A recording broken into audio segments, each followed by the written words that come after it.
Hope you're having a good day today. It is November 13th. Our reading today comes from the book of Galatians.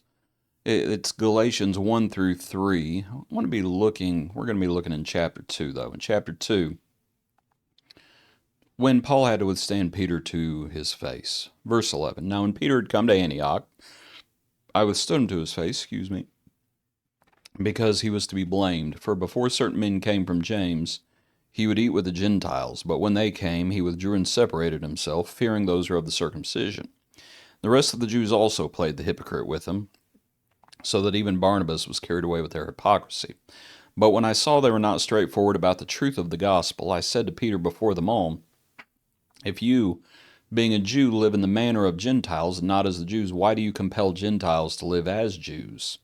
And if you've never studied Galatians before, you probably ought to study Galatians, because one of the issues that was happening there was you have the Judaizers who are trying to drag Gentiles who'd become Christians, trying to drag them back to the old law.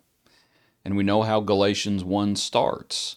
It says, I marvel that you are turning away so soon, away from the truth, to a different gospel, as it was. That's chapter 1. Let's go over there and look at that real quick.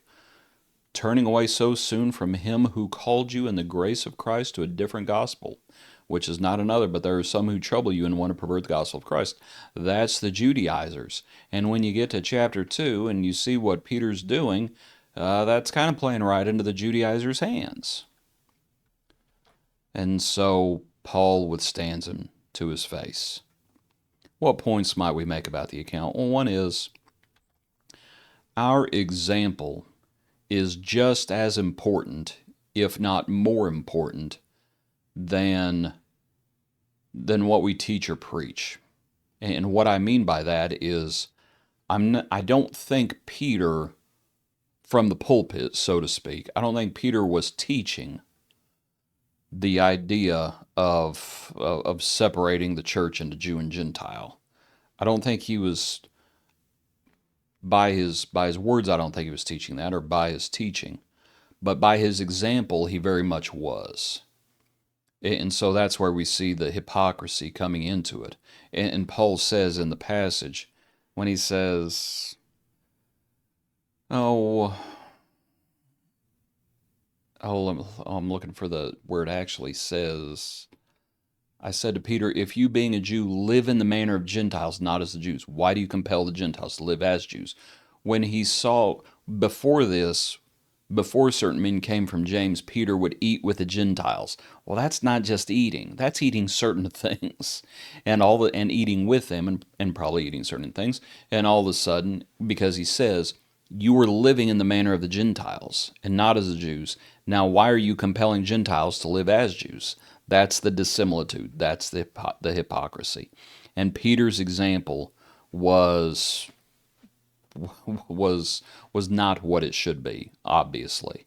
And our example is just as important, if not more important, than what we teach. If our example does not go along with our message, no one's going to believe our message in all likelihood. Hypocrisy wins no one. That's the first thing I want to mention. But I also wanted to say I'm thankful for Paul. And I'm thankful for those who are willing to stand up and when things are wrong, I'm thankful for those who are willing to say, this is wrong. Because not many people, who is going to stand up against Peter the Apostle? Barnabas wasn't going to do it. Barnabas is going down the same path.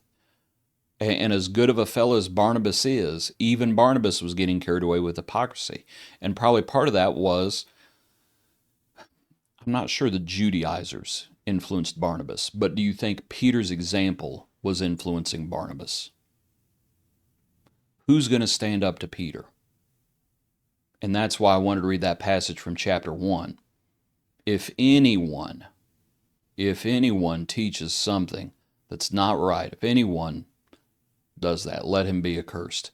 Even if we or an angel, he says. He's talking about the apostles. Even if we. And he doesn't just write that. He gives the example where he had to do that, where he had to put it into action withstanding Peter to the face. And I'm just thankful for those who are willing to stand up to false doctrine, who are willing to stand up and and call sin what it is. Because a lot of people, they won't do it. They'll just go along with it. They'll just go along with it. Paul gets it. Look back in the passage, and it's verse 14. When I saw that they were not straightforward about the truth of the gospel. Sometimes you'll hear people say that the church is all about relationships. It's all about relationships. Relationships are important. Relationships are important.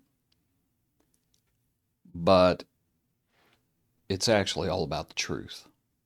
It's all about Jesus. It's all about the Word. And sometimes people want to, and that's the thing, and they'll backtrack and they'll say, now we're not saying you compromise the truth, but it's all about relationships. No, it's all about, you have to be straightforward about the truth of the gospel. If we abide in his truth, we are set free. Paul, and you just look through Galatians, and it's actually, let me move a little bit further down. Let's see. Stand fast in the liberty. For those who would say, oh, it's all about relations. Paul says about those who would trouble the Galatians, I could wish that those who trouble you would even cut themselves off. Now, I'm sure Paul writes in another place about how many people had abandoned him, and many people had. And I'm sure Paul enjoyed the faithful companions he had, and he enjoyed those relationships. But those relationships were founded on the truth. The truth has to come first. And if people are not being straightforward about the truth, then there's a problem. And that's what Paul understood. That Peter and Barnabas and the rest of the Jews who were playing the hypocrite, they were not being straightforward about the truth of the gospel. And so he put that relationship that he had with Peter, he put that relationship at risk.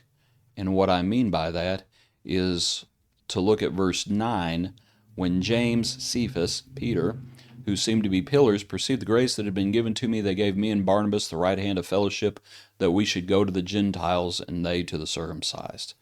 And that Paul is willing to put that at risk. It's like all of a sudden, Peter, if you're not going to be straightforward about the truth, this relationship is done.